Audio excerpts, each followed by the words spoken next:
You saw the thumbnail. They're coming after constitutional carry, and it's not the first state to try it. Check this out. On Friday, the mayor of Alabama's state capital signed a local ordinance into law requiring individuals who are carrying concealed firearms to also carry a state-issued photo ID. And this comes after Republican lawmakers eliminated permit requirements for concealed handguns. We know it as permitless carry or constitutional carry. The mayor argued that that hindered police efforts to fight crime and confiscate illegal firearms.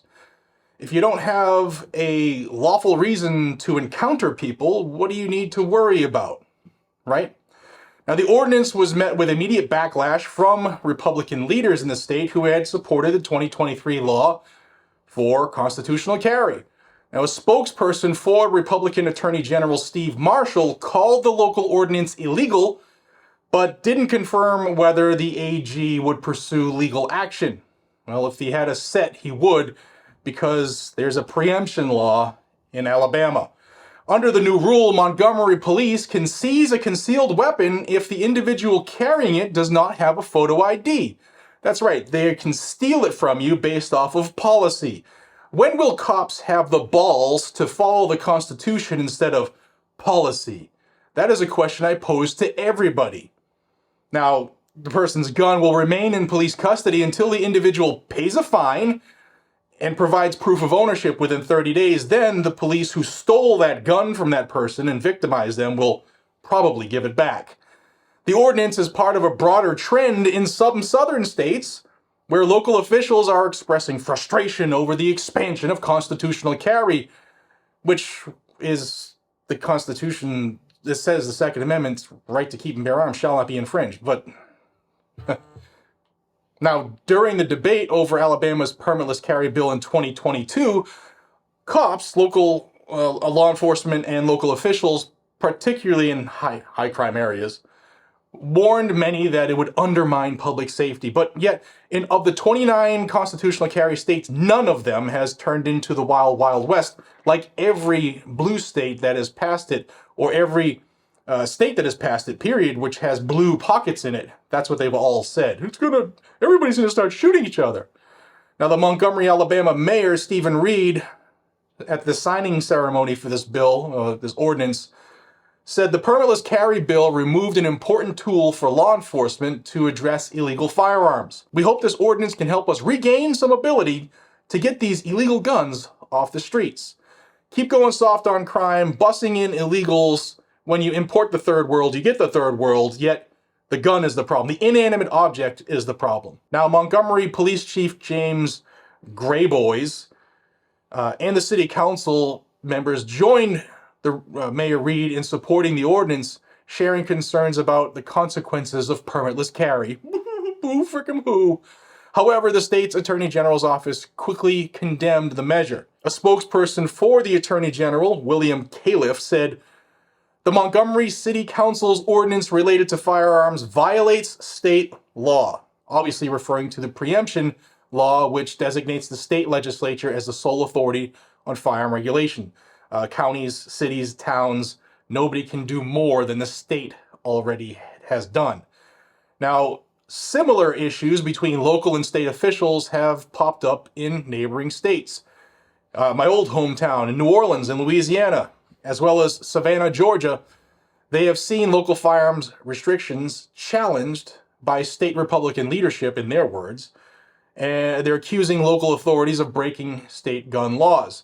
Now, Louisiana, constitutional carry. New Orleans doesn't like that. So they're trying to push back. Same with Savannah, Georgia. I've covered both of those issues here on the channel.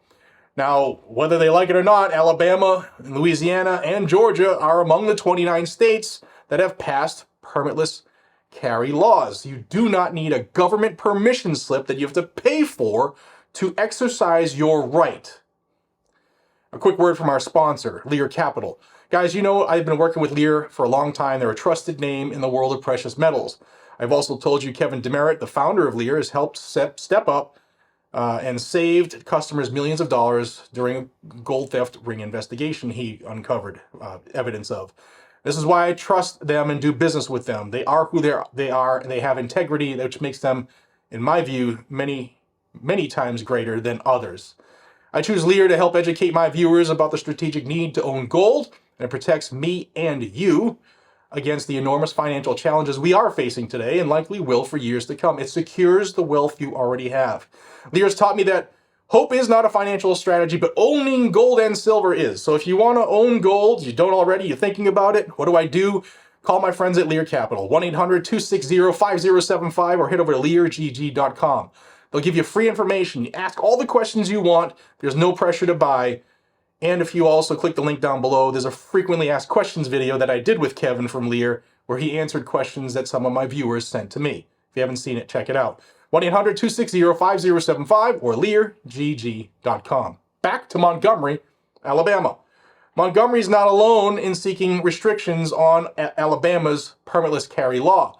Mobile Sheriff Paul Birch, while a strong supporter of the Second Amendment, I support the Second Amendment, but he's expressed concerns over the law's impact on crime, particularly among young people. Criminals don't follow laws, guys. You can pass all the freaking laws you want, but a criminal's still going to break the law. Since the beginning of time, that's what they've done.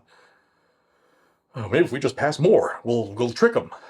Now, since constitutional carry went into effect in 2023, Mobile County they say they've seen a sharp rise in gun-related charges for individuals aged 20 and younger, with 50 new cases. Now, Birch, as a result, plans to lobby for changes to constitutional carry, proposing that individuals under 21 still need a permit for concealed carry, and of course, military and cops will be exempt, because how are they going to infringe and take your guns if they can't have them themselves? Birch argues that the current law makes it harder for police to identify illegal firearms, despite the inclusion of a prohibited persons database, which is meant to flag individuals barred from owning guns due to criminal history. So they got the tools, just freaking use them. Good police work. Many cops these days don't know what that is. However, the sheriff criticized the database as unreliable. Well, background checks don't work is what he's saying, I guess. And the Alabama law enforcement agency, which oversees it, hasn't commented on the matter either. Now, Mayor Reed, back to the mayor, has expressed a desire to collaborate with state lawmakers to strengthen public safety, and noted that his administration has received very little support from the state since the bill's passage. Guys and gals, the government and those who are drunk on power can only remain in power and become tyrants if the populace allows it, the consent of the governed. If you live in these areas and you're pissed off about what I'm bringing to you for the news, you have the power to do something about it. Do that. Guys and gals, I appreciate you. You want more information about the Second Amendment and the constant fight and constant attack that we are under? And subscribe to Guns and Gadgets. I'll bring it to you every single day. Have a great day. Take care.